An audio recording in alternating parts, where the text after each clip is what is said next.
Hello and welcome to Let's Talk Sport for our Pole Position podcast with Jamie Davies and Jack Price, and we are reviewing the Canadian Grand Prix, and it was Sebastian Vettel who won his third Grand Prix of 2018. He won it from start to finish in the Ferrari, and it's put him right on top of the World Championship by just a single point against Hamilton, and let's be honest, it could be a crucial win come the end of the World Championship. There's still plenty of races to go, 7 down. Jack Price, Sebastian Vettel, well, he controlled it smoothly in Montreal. At least he didn't do what he did in 2011. Yeah. Lose it on the last lap. Yeah. I mean, it was absolutely. It just looked so easy for him. I mean, once he got because a lot of people don't win from pole in Montreal. I think it was something like 7 out of the last 16. People haven't won from pole, so it's a bit of a dodgy one. It's not like Monaco where if you get pole position, you basically won the race. But, he got the first lap out of the way, and then after that, 3 laps in, he's like 6 seconds in front of Bottas. And from then onwards, controlled his pit stop, teamed it well, with the pit strategy, which is a surprise for Ferrari. Normally there's a couple of mistakes in there, but they did a good job, and yeah, he just controlled it really. It looked easy for him, and everyone else was just sort of trying to catch up and couldn't. So easy for him, and like you said, it could be vital because just to get that 1 point now ahead of Lewis Hamilton, because Lewis Hamilton really had an off day. Ferrari hadn't won a race in Canada since 2004. Yeah. That's a long time for them, isn't it? Yeah, I mean David Coulthard said that as well, where he was like, I couldn't believe it was that far. It had been that long of a record because I couldn't believe that either. You're crazy. We were talking about Sky Sports' coverage before, saying you watched that, and then you're watching Channel 4 as well. Yeah, well, God, how many hours did you... Channel 4 is just better, isn't it? It's the worst race of the season. You still watched both stations. Well, I just flicked through it. I whizzed through the highlights of Channel 4, but I prefer Channel 4 to Sky, which is great, really, when you think Sky's got 4 years on their own coming up. To the Channel 4 producer, it's going to be great. to the Channel 4 producer, employ him. Yeah, employ both of us. We'll do a job. We'll do it till the end of the year. Screw it. We'll do a podcast for you for next year because there's no rights for that. We got you covered. We got you covered. Anyone can have an opinion on podcasts. It's great. But of course, looking at the race, though, it was the most boring race. Well, in all fairness to F1 this year, it's been exciting a lot of the time. But if it wasn't for the championship, then I'd feel even worse after that race. It was one of those where if it was a dominant season by Vettel, where he'd won the first 6 races or something like that, then you would just think means nothing to the championship either. But overall, when you look at it, 1 point ahead of Hamilton now after being 14 behind before lights out on Sunday. So it's a mix. The race wasn't good, but the championship is living up to expectations yet again. Yeah, you're spot on with that. I mean, if like you said, Vettel or Hamilton have been running away with it, and they go on and win it, it would make it boring. But because of what's happening in the championship, and sort of in the constructors as well, if you look at it, that's what's keeping it going. I mean, Bottas got a good haul of points now. He's in 3rd place. Had he won in Baku, if it hadn't been that tyre problem, he'd still be up there with the 3 of them, with the Hamilton and Vettel. So unlucky for him in Baku, but he's getting the points as well. Verstappen's got a few points. I think he's on 50 now, so he's got a few. Ricardo's getting a few as well after that win in Monaco. So everyone around Vettel and Hamilton are slowly catching them, but obviously Lewis and Sebastian are up the top there. But if it wasn't for how close that would be, the race in general was pretty boring. I mean, apart from the first couple of laps, and obviously the first lap incident with Hartley and Stroll, not a lot happened. I mean, Sergio Perez wanted Carlos Sainz black flagged, which was funny. I'm not sure what for. I must admit, I didn't hear that team radio, but I thought someone said that one of them is going to get black flagged. I was like, what? That's going to happen? But apart from that, and then obviously they had the checkered flag incident, but between that and what happened in the first lap, there's like 67 laps of nothing really, if we're honest. And Christian Horner said it, I think, during the race, when they said, how do you want F1 to be improved? And I think he said something like, we need to make sure that nobody's saving tyres. We need to make sure that there's 2 or 3 pit stops in a race, because that's what really makes F1 exciting. It messes up the grid order, and people don't know what position each other are in. And I think that's what F1 wants. I mean, no one really wants saving fuel, saving tyres. I still want refueling. Refueling would be great, but they're not going to bring that back. They're just driving around and following each other, and we thought, it'll be different in Canada because the last few years, a lot of overtaking has happened. But really, it was a lot like Monaco. And Monaco, we thought was a one-off because it's such a closed acceptable. circuit. Yeah. But we saw it again in Canada, and it was just like, it was the first few races like Bahrain and what was the other one that was interesting as well? There was another one in there. I can't remember. Well, Azerbaijan. Oh, that was a great race. Good chat there, Jimmy. Them two were really good. It was like, okay, the season's looking good. But yeah, Monaco and Canada have been a bit disappointing. Hopefully, the French Grand Prix, which obviously is coming back and is the next race, helps us a little bit with the excitement.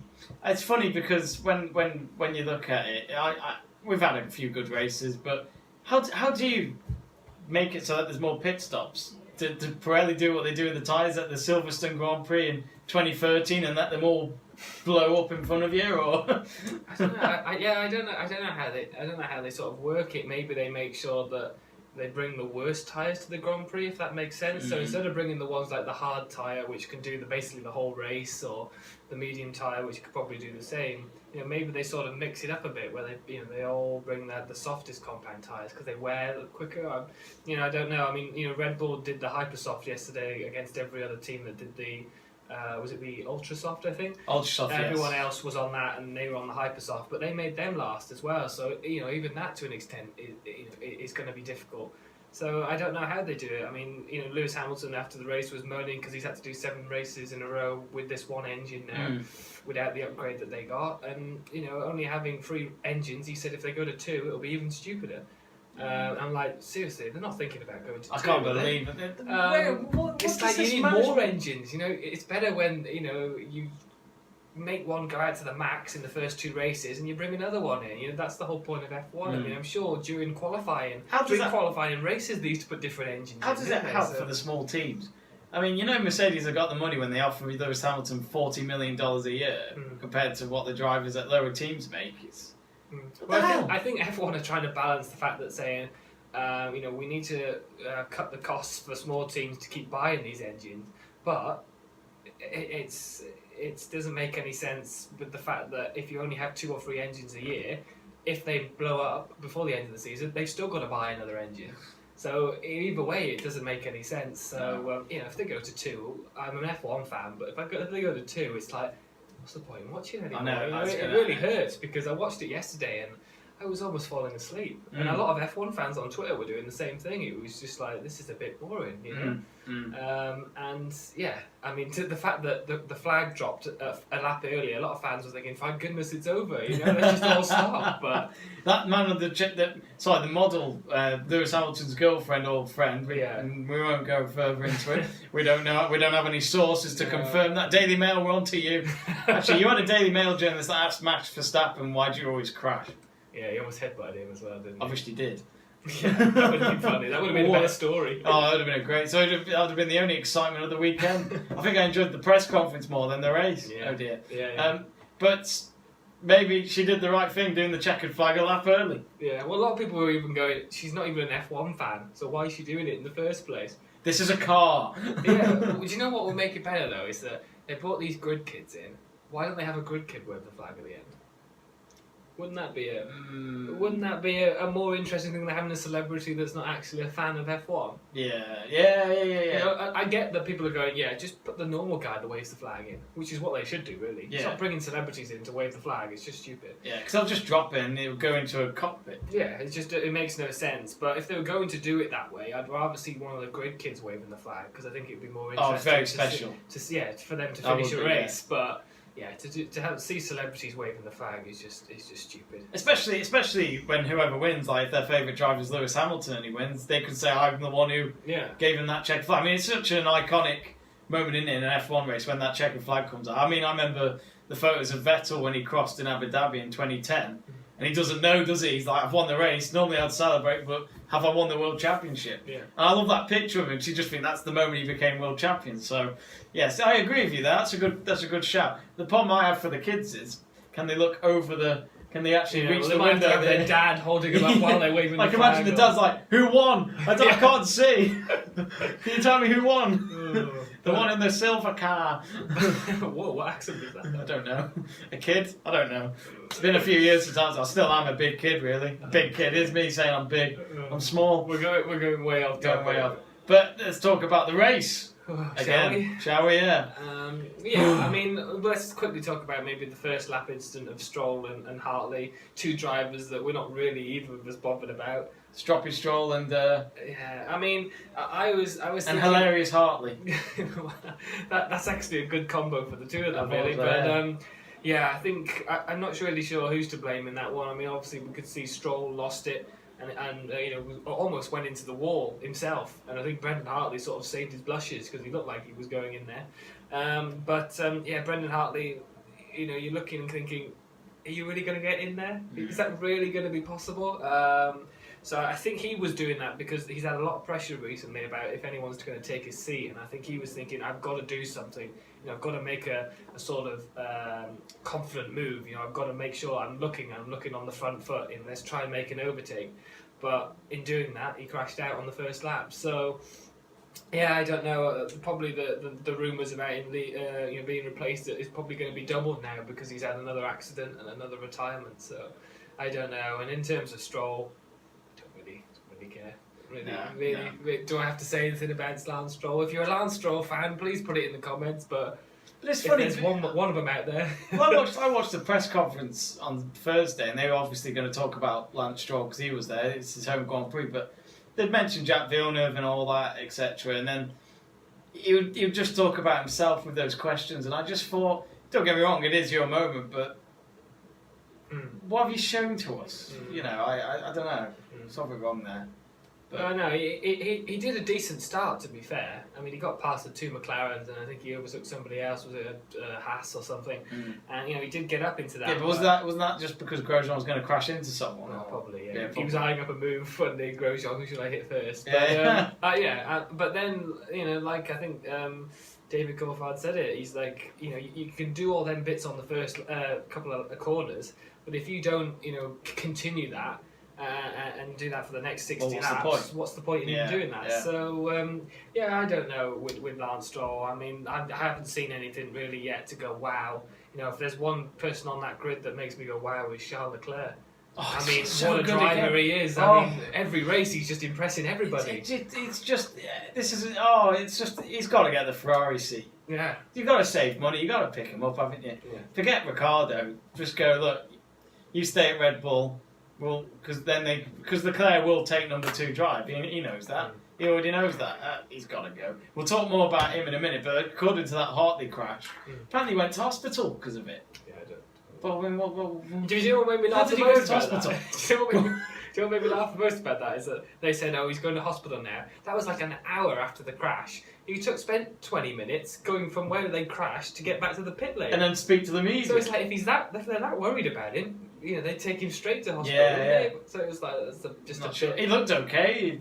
He looked quite happy after the race. A lot of people were worried because he was in the car a bit too long. But I think he was in the car a bit too long because he was thinking, "Oh no, what am I going to say to what am I going to say to everybody? Because I've already crashed already." But well, apparently he did say in an interview before the race that he's got no worry about the remainder of the season. In terms of his contract, do you think he will stay for the whole year? I think he should stay for the rest of the year because I think he only just sort of joined in the last few races last year when they replaced Kvyat. Well, they put him right in it, didn't they? Yeah, they did, and I think obviously it hasn't helped that Gasly's performed a bit better than in this season. He sort of pushed it a little bit more, but I think you can't really. Somebody else said this earlier. He's a world endurance champion. Twice, I think. Yeah, he's done very well. It's not like he's an underperformed driver. He can deal with the pressure. So it's like it's a different environment. Just give him a bit of time to do it. I mean, they give Grosjean time, they give Magnussen time, and I wouldn't say they're the best drivers on the grid either. So it's like you've got to give Hartley a bit of time to sort of perform. And I hope he gets that. I hope he gets to the end of the season. I mean, God, they give Palmer 2 years. So yes. Come on. Not even 5 Live have given him a year. Just a year is enough, isn't it, really? Poor old Jack Nicholas, who does the 5 Live commentary, he's probably found out he was a giant commentator, wasn't he? He's probably just like this with the table, just... oh yeah, so I better stay alive again. But Valtteri Bottas and Max Verstappen, I'm glad for Bottas because, he wants these results to remind Mercedes that don't look for anybody else, I'm here for you already. Yeah. He was great yesterday, wasn't he? I love him when he's interviewed. He doesn't say much, but I really like him. Yeah. Every time I see him now, I like him even more. He just seems like a really nice guy as well. I thought he was going to get in trouble the other day because he was wandering around and sort of Ted, he was doing the Notebook at the time on Sky, and he caught up with Bottas, and Bottas stopped, whereas normally Bottas, as a Finn, he just keeps walking and tries to with his avoid sunglasses him. on. Yeah, and he stopped and he was having a chat, and Ted went, why have you stopped? He goes, well, the more time I spend talking to you, the less I have to do the meet and greets. And I was like, what a legend! That, you know, the way he's saying it, you know, he's like, oh, I don't want to be there, so I'd rather talk to you. Well, the meet and greets is in when they have those like guests. Well, the guests in the hospitality areas, I think. I'd be a bit annoyed because that's a lot of money, though. Have you seen? Maybe. They've got them advertised, haven't they, on the telly? F1 experiences. It sounds like a great weekend, but then you realise it's going to cost you what, £3,000 to do it. And Get to go to the F1. drivers don't even want to meet you. Yeah. But it was just like, yeah, that's pretty funny. But he did impress me. But the only thing that sort of did hamper it is that he was really catching Sebastian Vettel at one point. And I was thinking, oh, this looks a bit tasty. And then he hit the grass. Then he went on the grass, and then he sort of lost it. And then it went back to like 7 seconds, and sort of that's where it stayed. And it was like, oh. That was the only bit of, something's going to happen. Oh, no, it's too late. And then Max Verstappen did the same thing to Bottas at the end, and he ran out of laps to do anything. And he's like, oh. You know, you got a little bit, and then it gets taken away from you, and it's like, oh, that's an F1 race. It was good for Max Verstappen. He got third the weekend. Yeah. The first race since Monaco after when he finished ninth there. Yeah. When Red Bull could have got 1 and 2 for that race, but. That's a great. That's what we expect from him. He is a world champion driver, and he's even though he's 20 years old, he's very professional because we all remember the crash with him and Ricciardo in Azerbaijan, and Eddie Jordan praised both of them in those interviews for being professional. They didn't blame each other. They got on with the incident and just said what happened. Yeah. No one blamed each other. He's a very mature driver. A lot of people say he does his own thing and he should listen to the team, but I think he said in the press conference before the weekend, he said when they said, are you going to change your approach, he's like, well, I've got here because of the way I do my own approach, so no, I shouldn't.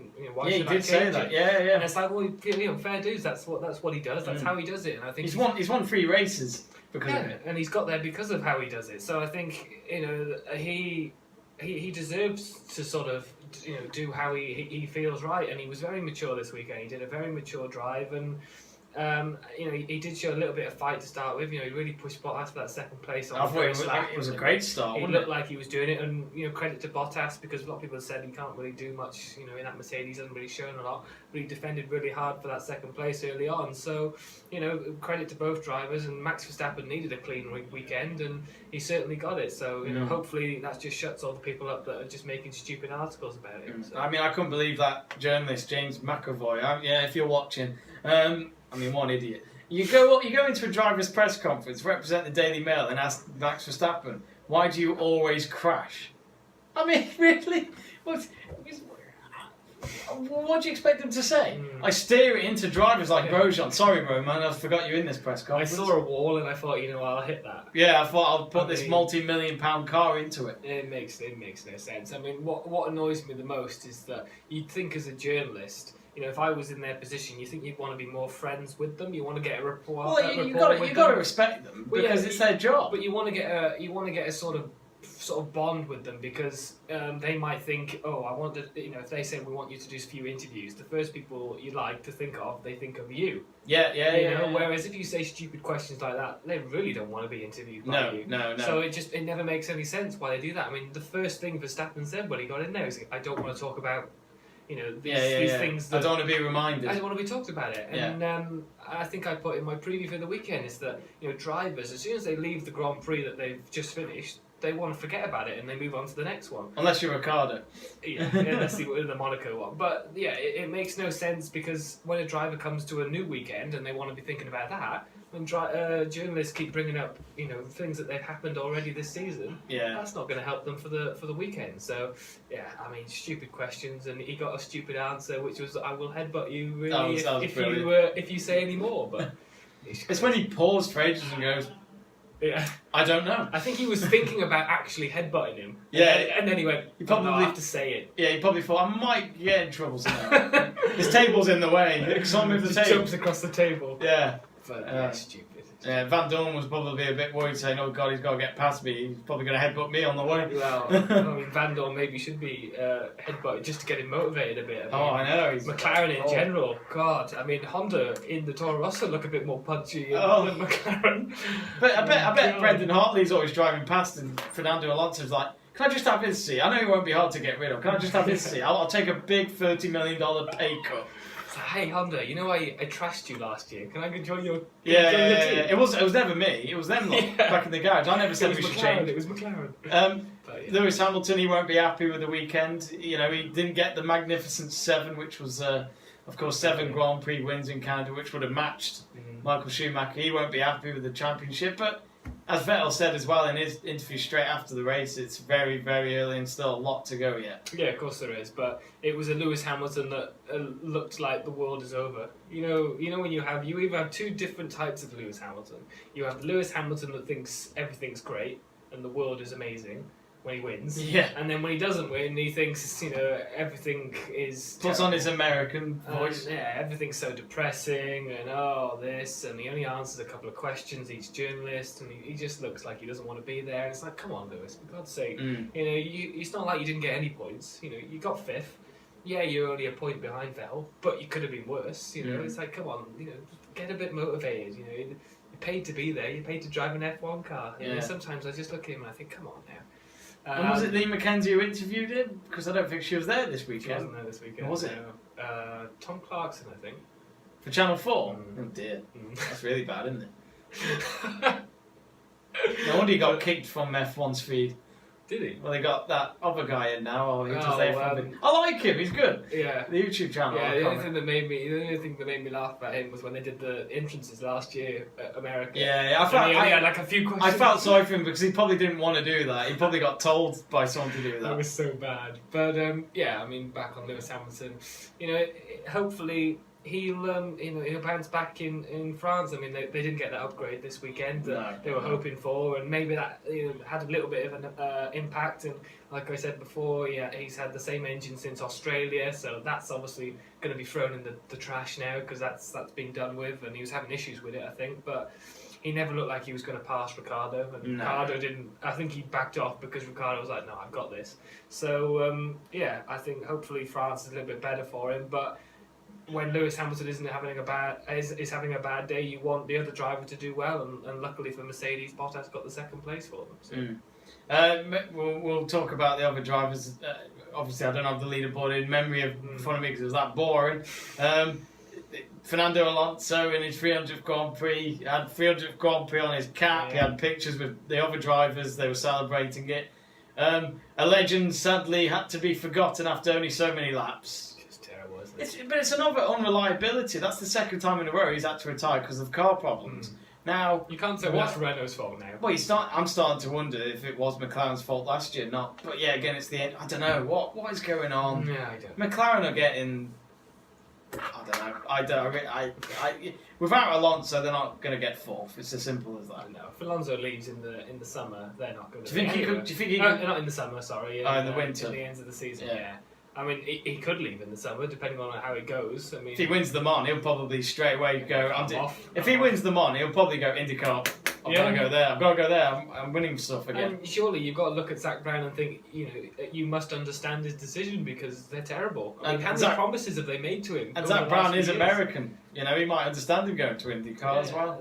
I think they've made so many promises to Alonso, and he's had 4 years now of not doing anything, and he's still nowhere. I mean, to have another issue with reliability in that McLaren is just depressing. And Van Dorn finished 16th or something, didn't he? Yeah, he was second last. Yeah, behind him, and he's just like, dude, what's going on? And it's just, I don't know what to say anymore. McLaren, we both have a soft spot for McLaren, but I don't know. I honestly don't know what to say anymore. Hit them and Williams, two of the British teams, and I have more fire in my feelings for them now. Like the same as their engines blowing up. So that was terrible. But no, they're just annoying me now. They're just really annoying. But Alonso to Ferrari is another link again. Could that happen? I'd love it if he went to Ferrari. It would be interesting. I think if he's going to have one more season, I think McLaren, he's not going to be with McLaren. Yeah, I think make or break him and Vettel fighting in the team would be interesting to see. And you know, maybe they could do that. They could do Alonso for one more year and then Charles Leclerc for, you know, after that. That could be something. Give Leclerc another year in Formula 1 before he joins Ferrari. So, you know, that could be a possibility. But I'd love to see Fernando have one more year where he's actually fighting for something. And not just, you know, he said in his press conference yesterday, well, we keep fighting for 7th. It's like, come on. None of us want you fighting for 7th. You know, that's just terrible. And I think it summed it up when they said, you know, you've had a depressing weekend, Fernando. What are you looking forward to? Are you looking forward to the next race? And he went, no, I'm looking forward to Le Mans. And it's like, yes, something to what he might actually win it. He might win it, yeah. It's funny because he said after Monaco it was a boring race. Yeah. And maybe it was for him, but he then said before this race, Canada, because that people want to get his views more on that, and then he said, you know, F1 hasn't changed in years. It's basically like a train. It's just a train of cars following each other around the lap. So he's definitely showing his love for F1's dying. It's like Jenson Button all over again, isn't it? Their last few years of the series is just not. Yeah. Well, even Hamilton said it's going in the wrong direction yesterday. Did he say that? Yeah, he said it in his interview. What did he say?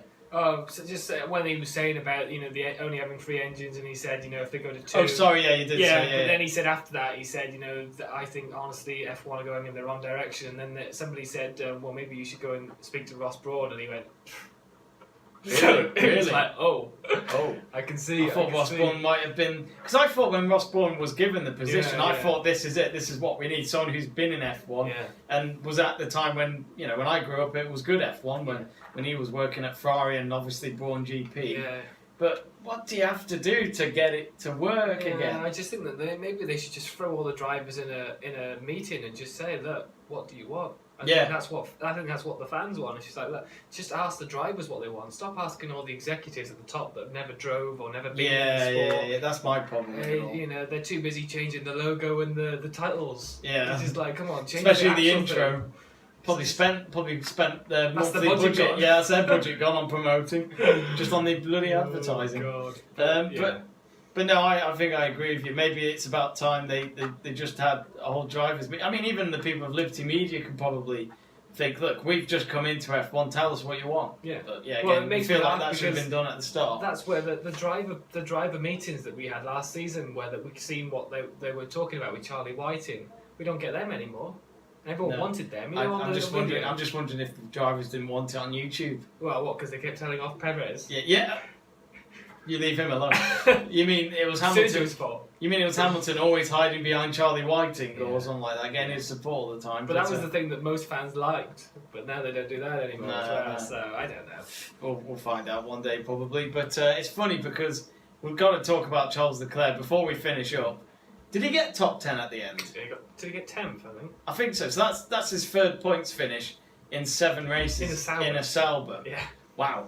Yeah. I mean, this guy. Was Marcus Ericsson? Was he like 15th or something? Yeah, I think so. Yeah, he didn't have a great race, did he? But it's funny because Charles Leclerc's been wearing this Alfa Romeo cap with his number and name on it. It's on the Sauber website. You can buy it. I'm very tempted to buy one to say I've been supporting him since the first season. There's my proof. You're gonna jump on the bandwagon of Charles Leclerc hype. Charles Leclerc, oh yeah. Because he's getting a lot of hype. I mean, it was interesting because somebody interviewed Michael Fassbender because he was at the race yesterday. Oh, was he? Yeah, and they said, which driver's impressing you the most out of everybody? And he went, Charles Leclerc. Like, really? Yeah, I love him because I think he's a racer. You know, Michael Fassbender does a bit of racing, so he's like, you know, I love how he just gets involved and he's in it and he's fighting and. You know, he's even though he's just fighting for 10th place in the Sauber, the fact that he's getting it in the Sauber is imagine what amazing. he can do in a Ferrari. Yeah, and one of the topper teams. You know, even maybe a Renault or like a works team or something. So he's just like you said, he's just getting this hype around him, and everyone's sort of jumping on the bandwagon. So you know, it wouldn't surprise me if he went to Ferrari because Ferrari must be looking at it and thinking, you know, somebody said it yesterday. Kimi Räikkönen was like 20 seconds behind Vettel. What's going on? Is he really that? You know, is he got an issue, or is he holding back, or why is he that far behind in the same car? So it's like, would it be interesting to see Charles Leclerc in that car? Yeah. Yeah, it would. So, who knows? But I think I'd like to maybe see, like we said before, Fernando Alonso do a year fighting Vettel in the Ferrari and then have Charles Leclerc in that team as well. That would be awesome. Or Mercedes pick him up. Yeah. Yeah, you never know. You never know. Unless but the problem Charles Leclerc would have is if he left any team related to Ferrari, he's out of the Ferrari program, which maybe Perez shouldn't have done when he was at Sauber because he went straight to McLaren. But yet again, at the time, McLaren were winning races when he joined. So yeah, he was a scapegoat that year, wasn't he? I bet he's looking back now, Sergio Perez, thinking, you know what, going to Force India wasn't as bad as planned. Got more podiums than McLaren have in 5 years. Says it all, doesn't it? Really. It's terrible. But I love it though. He's made the right decision at the end, even though he had no choice because Martin Whitmarsh made sure he went to Force India. Thanks, Martin. Wherever you are, you disappeared, didn't you? I know he was helping out with Ben Ainsley's racing team in the America's Cup last year. He was at the Monaco Grand Prix. Was it? He was in the McLaren. He's in the McLaren hut, but everyone was trying to talk to him, but he kept hiding. Oh, did he? Yeah, he was hiding away from everyone. Oh dear. Oh well, anyway, I think we should just wrap it up here. Anyway, this has been the Canadian Grand Prix review. Not a lot about the race. Not a lot about the race. A lot more off the track. It's that time of the year. It's all about driver transfers anyway. But anyway, our thanks to you for watching at home. Remember to subscribe to Let's Talk Sport for more of our Pole Position podcast. And as you can see, I'm wearing my Mexico shirt, not just for Sergio Perez, but for the World Cup as well. We'll be doing a lot of videos on there as well. So my thanks to Jack as always as well. And of course, make sure you tune in soon for our French Grand Prix coming up, and that's in 2 weeks' time. See you later.